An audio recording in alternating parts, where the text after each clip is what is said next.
जरा सोचो, तुम बाथरूम में मुंह धोने जाओ पर शीशे में तुम्हारी रिफ्लेक्शन दिखाई ही न दे, यानी तुम्हारा शरीर पूरी तरह गायब हो जाए। कुछ ऐसा ही होता है माइकल के साथ। माइकल इटली में रहने वाला एक आम सा लड़का है। एक दिन वो क्लास में स्टेला नाम की एक लड़की के ठीक पीछे बैठा था जब उनके इलाके की पुलिस इंस्पेक्टर जियोवाना, जो कि माइकल की माँ भी है, वहाँ आ गई। दरअसल वो वहाँ पर इसलिए आई थी क्योंकि माइकल की क्लास का एक लड़का घर से भाग गया था। उसके जाने के बाद अचानक माइकल की नाक से खून टपकने लगा तो वो जल्दी से बाथरूम की ओर भागा, जहाँ कुछ शरारती बच्चे उसे परेशान करने लगे। शाम को होने वाली एक पार्टी के लिए माइकल अपने बचाए हुए पैसों से एक कॉस्ट्यूम खरीदने गया, लेकिन उसके पास पैसे इतने कम थे कि उतने में तो एक चाइनीज सुपर हीरो की ड्रेस ही मिली। उसे वो कुछ खास पसंद नहीं आई, लेकिन फिर भी उसने वो खरीद ली। घर पर आकर उसकी माँ ने उसे भरोसा दिलाया कि वो सच में अच्छा दिख रहा है और उसे पार्टी में जरूर जाना चाहिए। वहाँ माइकल खूब मजे ले रहा था और आज तो उसकी स्टेला से भी बात हो रही थी, जिसे वो मन ही मन पसंद करता था। लेकिन फिर उन बदमाश लड़कों ने उसे फिर से परेशान करना शुरू कर दिया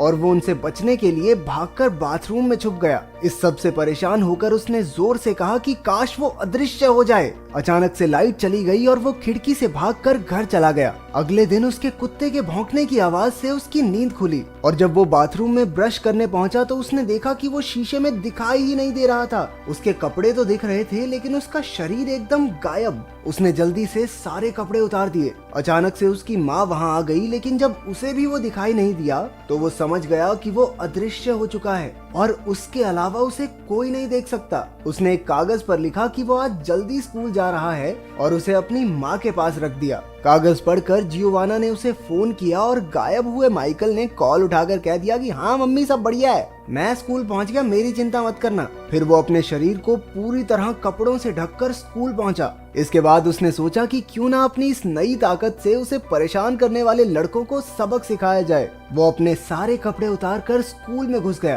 क्लास के दौरान उसने उस लड़के की पेंट बॉल गन से उन्हें पढ़ा रही टीचर पर पेंट बॉल की बौछार कर दी, जिसके बाद उस लड़के को सस्पेंड कर दिया गया। फिर वो लड़कियों के चेंजिंग रूम में जाकर उन्हें कपड़े बदलते हुए देखने लगा। शक्तियों का सही गलत इस्तेमाल हो रहा है। अचानक एक लड़की ने गलती से अपना टॉवल उस पर फेंक दिया और तौलिए ने उसके शरीर का आकार ले लिया। ऊपर से उसकी शक्तियों को भी अभी गायब होना था। अब वो फिर से सबको दिखाई देने लगा। नंगे पुंगे लड़के को चेंजिंग रूम में देखकर लड़कियां चिल्लाकर इधर उधर भागने लगी। अगले दिन क्लास के दौरान हमें पता चला कि उनकी क्लास का एक और लड़का घर से भाग गया था। अचानक से माइकल के हाथ धीरे धीरे गायब होने लगे। क्लास की घंटी बजते ही वो जल्दी से वहाँ से भाग निकला। वो अपने पूरे शरीर पर कपड़े लपेटकर घर पहुँचा तो उसकी छोटी बहन कैंडला उसके कमरे में बैठी थी। माइकल ने दीवार की तरफ मुंह करके उसे वहाँ से जाने को कहा, लेकिन कैंडला भी बाहर जाने का नाटक करके उसके कमरे में ही रुक गई। ये सोचकर कि उसकी बहन चली गई, माइकल ने अपने चेहरे से मफलर हटाया और पीछे मुड़ा।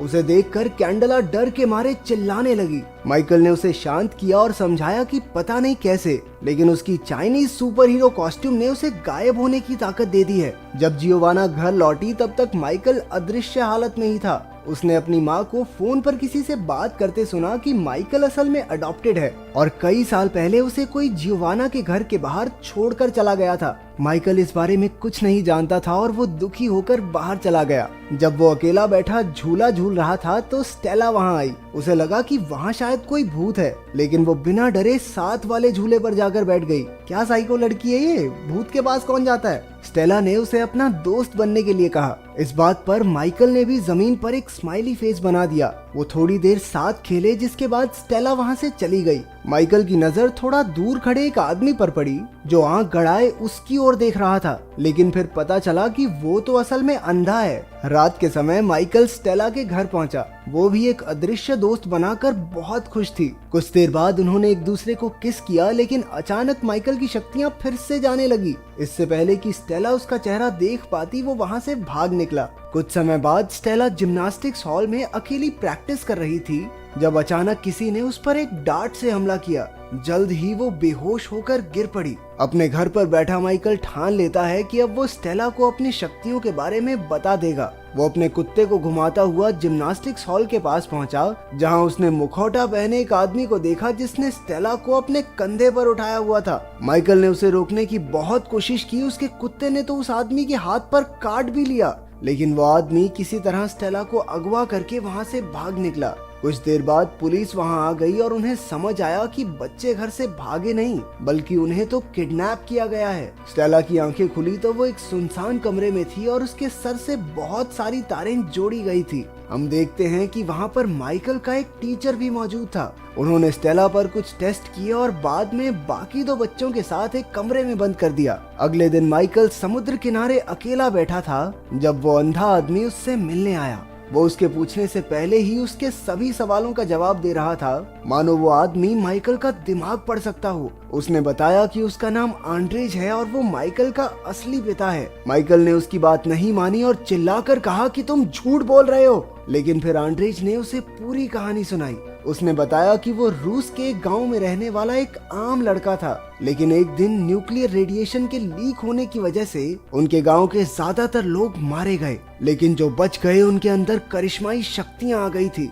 इस बारे में पता चलते ही फौज ने उन्हें हथियारों की तरह इस्तेमाल करने का प्लान बनाया। वो उन पर खूब अजीबोगरीब एक्सपेरिमेंट्स किया करते। रिपोर्ट्स में पता चला कि आंड्रेज और माइकल की मां के अलावा वहाँ पर कोई भी बच्चे नहीं पैदा कर सकता था। जब माइकल का जन्म हुआ तो वो इन अनोखी शक्तियों के साथ पैदा होने वाला पहला बच्चा बना, लेकिन उसे एक अच्छा भविष्य देने के लिए आंड्रेज और माइकल की माँ उसे लेकर मिलिट्री कैंप से भाग निकले। आंड्रेज माइकल के साथ किसी तरह बच निकला, लेकिन उसकी पत्नी मारी गई। वो जानता था कि माइकल कभी उसके साथ सुरक्षित नहीं रहेगा, तो उसने अपनी शक्तियों के इस्तेमाल से जियोवाना का दिमाग पढ़कर पता लगाया कि वो सच में एक अच्छी औरत है और अपने बच्चे को उसके घर के बाहर छोड़कर चला गया। लेकिन अब मिलिट्री को पता चल गया है कि वो खास बच्चा इसी इलाके में कहीं है। माइकल को अब भी उसकी बातों पर भरोसा नहीं था, लेकिन आंड्रेज ने अचानक से कहा कि वो यहाँ पर और बातें नहीं कर सकते क्योंकि थोड़ी दूर खड़े एक मछुआरे को उस पर शक हो गया था और वो पुलिस को फोन करने वाला है। आंड्रेज ने माइकल को एक सूट दिया जो उसके शरीर के साथ ही गायब हो जाएगा और खुद बड़ी आसानी से उस मछुआरे की याददाश्त मिटाकर वहां से चला गया। माइकल के उस दोगले टीचर से बातचीत के दौरान जियोवाना ने बताया कि उसने माइकल को गोद लिया था। ये सुनकर उसे शक हुआ कि शायद माइकल ही वो खास लड़का है। सच्चाई का पता लगाने के लिए वो माइकल से मिलने उसके घर पहुंचा।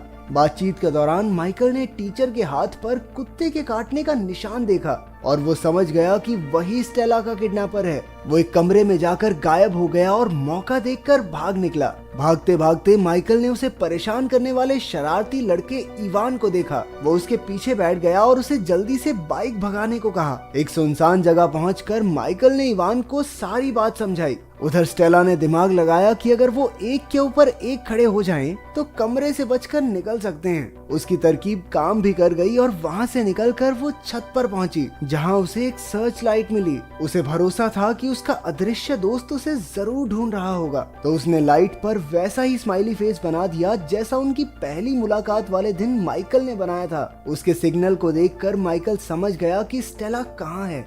इवान के साथ वो अपने दोस्तों को बचाने पहुंचा, लेकिन तभी एक गार्ड ने स्टेला को पकड़ लिया। इवान ने अपनी पेंट बॉल गन से इलेक्ट्रिक सर्किट पर निशाना लगाकर उसमें गड़बड़ी कर दी। जब माइकल गायब होकर बिल्डिंग में घुसा तो उसने अपने टीचर और कुछ गुंडों को जियोवाना और आंड्रेज पर नजर रखते हुए देखा, जो एक साथ मिलकर माइकल को ढूंढ रहे थे। इसके बाद उसने एक गार्ड के सर पर फायर एक्सटिंग्विशर दे मारा और दूसरे पर बंदूक तान दी। उसने सभी किडनैप हुए बच्चों को बाहर निकालकर गार्ड्स को अंदर ही बंद कर दिया। इसके बाद माइकल उनके सामने आया, जिसे देखकर सभी दंग रह गए। वो सब जल्दी से वहाँ से निकलना चाहते थे, लेकिन स्टेला कहने लगी कि उन्हें एक बूढ़े आदमी की मदद करनी चाहिए जो पास ही एक कमरे में बंद है। माइकल उसकी बात मानकर उसके साथ चल दिया, लेकिन वो तो उसे सीधा उन्हीं लोगों के पास ले गई जिनसे बचकर वो भाग रहा था। अचानक वो बेहोश होकर गिर पड़ी और उसके पीछे बैठा एक बूढ़ा आदमी बोलने लगा। दरअसल वो किसी भी इंसान के दिमाग पर कब्जा कर सकता था। उसी ने स्टेला और माइकल के टीचर से ये सब करवाया था। मिलिट्री वालों ने माइकल और स्टेला को एक सबमरीन में डाल दिया और समुद्र के रास्ते अपनी मंजिल की ओर निकल पड़े। दूसरी ओर आंड्रेज और जियोवाना वहां पहुंचकर इवान से मिले। बिल्डिंग को सेल्फ डिस्ट्रक्ट मोड पर लगा दिया गया था और अब कुछ ही सेकंडों में धमाका होने ही वाला था। उन्होंने जल्दी से अगवा किए गए दोनों बच्चों और माइकल के टीचर को भी बचा लिया, क्योंकि उस बेचारे की कोई गलती थोड़ी न थी। उसके दिमाग को तो बूढ़े अंकल ने वश में कर रखा था। वो सब धमाके से ठीक पहले बिल्डिंग से बाहर निकल गए। दूसरी तरफ सबमरीन में माइकल को पता चला कि उसके पास सिर्फ गायब होने की शक्ति नहीं है, वो अपने दिमाग की ताकत से चीजों को हिला डुला भी सकता है। उसने अपनी शक्तियों का इस्तेमाल करके आसपास की चीजों को तोड़ना शुरू कर दिया। उसने उन सभी गुंडों को मारकर स्टेला और अपनी जान बचाई। फिर वो अपनी शक्ति से सबमरीन को वापस समुद्र किनारे ले आया, जहां सब उसका इंतजार कर रहे थे। वो बहुत खुश था और सबके सामने गायब होकर अपनी शक्तियों का दिखावा करने लगा। आंद्रेज ने उसके पास आकर कहा कि वो अपनी शक्तियां यूं सबके सामने नहीं दिखा सकता। उसकी पहचान को गुप्त रखने के लिए आंद्रेज को वहां मौजूद सभी लोगों की याददाश्त मिटानी होगी। माइकल ने बात को समझकर एक आखिरी बार स्टेला को किस किया, जिसके बाद आंद्रेज वापस लौटने का वादा करके सबकी याददाश्त मिटाकर वहां से चला गया और सब कुछ एकदम पहले जैसा हो गया।